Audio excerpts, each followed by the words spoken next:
morning and welcome to Studio 5. Okay, it's the mom truth. You won't let your children draw on the furniture. At least you hope and pray they don't. But you might let yourself do that after you see what's in store on Studio 5 today. We're giving you a creative jolt that might have you swapping the paintbrush for a paint marker. It's a furniture makeover that is unconventional and clever all at the same time. We are interested to see where this spark of art takes you. We'll show you how to doodle on your kitchen chairs the right way. Coming up a little bit later today on Studio 5. But first, a little relationship game that we can all learn from. So men might joke that we women talk in code, that we have a language all of our own. And okay, maybe there's some small truth to that. But rather than expect everyone else to decode our messages, what if women owned up and did a better job of simply saying what we mean? That's the topic behind this that's the idea rather behind this first topic that we're calling What to Say Instead. Therapist Julie Hanks is helping us reach for stronger sentences and avoid the confusion and frustration that can come from passive-aggressive behavior. Before we dive into this game, I want to focus on that little term because we've heard a lot about passive-aggressive behavior. I still think there's some confusion about exactly what it looks like in a relationship or in a conversation, and you have a unique way to define it. Yeah, it's actually not mine. I read it, a researcher said hostile cooperation.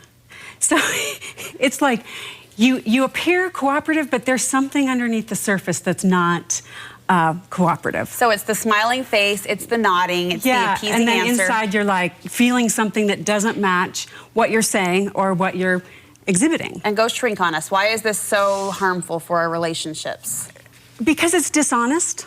It's a lie, basically. And it prevents, if you're not really willing to share what's going on in your emotional life with people you love, then that limits your intimacy.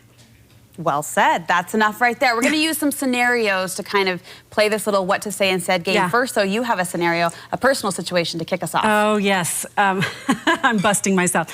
So and this is from the Burnout Cure book. I write about this, but my husband said that he would get copies of handouts for my evening talk that evening. And okay. So he came home from work, and I said, oh, where are the handouts? Ready to go? And he looked at me with just this, deer in headlights. Yeah. And he's like, I totally spaced it.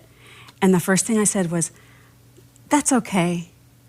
And it's funny, ironically, I'm driving to talk to women about emotional health and assertiveness and that kind of thing. And I'm like, and I called him, I said, you know what, it's not okay. I'm really mad and I'm hurt and I'm afraid I'm not important to you. And I know you didn't mean it, I love you, but I just need to tell you the truth.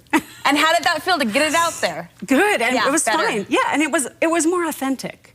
Because it wasn't fun. Like, if you say you're going to do something and I'm your wife, you do. You know what I mean? And vice versa. It wasn't that there wasn't understanding or forgiveness behind it, but you were able to say, I'm frustrated. Right, and then it's easier to let it go. Like, okay, we'll do plan B. Let it go. We can't even say that without wanting to sing it, right? I know. Let it go. She's the singer. I'll let her. Okay, we've got some other scenarios in here similar to that. Okay. I'll draw a scenario, and then you punch home with the phrase that we could say instead. Okay. So Jane gets a call from her sister, just a hey, how's it going kind of check-in to call. At the time, Jane is trying to scrap together dinner, play nurse to a sick baby, help her unemployed husband comb through job ads. Her sister over the phone asks, how are you doing? And Jane pauses and says, oh, I love this, I'm fine. I'm fine. Have you done that before? I'm so guilty of that.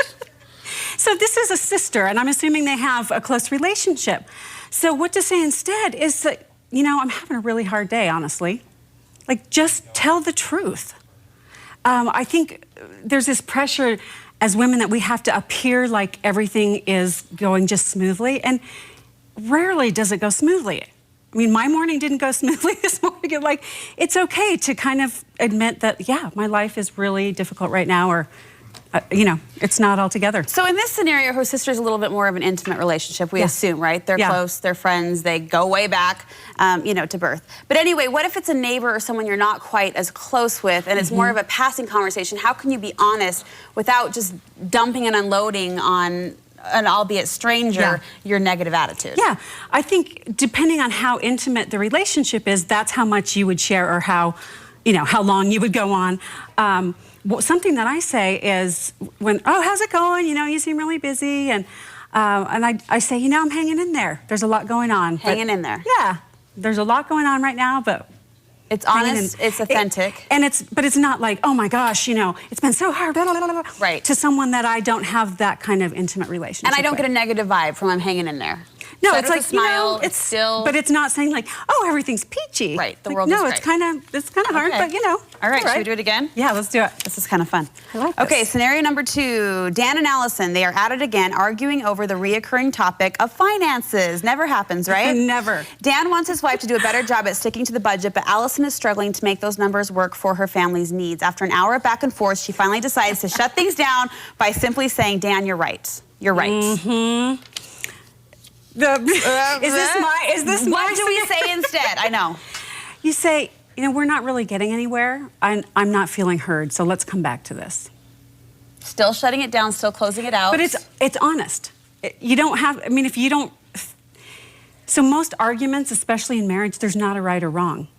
There's like 2 perspectives, and really each person needs to see the other person's perspective. Right. So you're sharing your perspective. Like, I don't feel understood.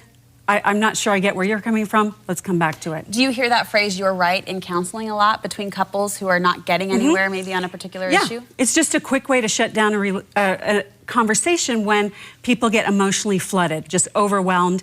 And usually they're trying not to make the situation worse. Right. And so you could even say that. I'm afraid if we keep going, it's going to make the situation worse. Let's call a timeout and come back to this. I like that one. When we're cooled down. I'm afraid I'm going to make it worse, but come back, revisit. You're still closing it out because that can be exhausting, that battle that goes on and on. If you're in a cycle and you're not going anywhere, you need to take a timeout and come back with fresh eyes. This is kind of fun.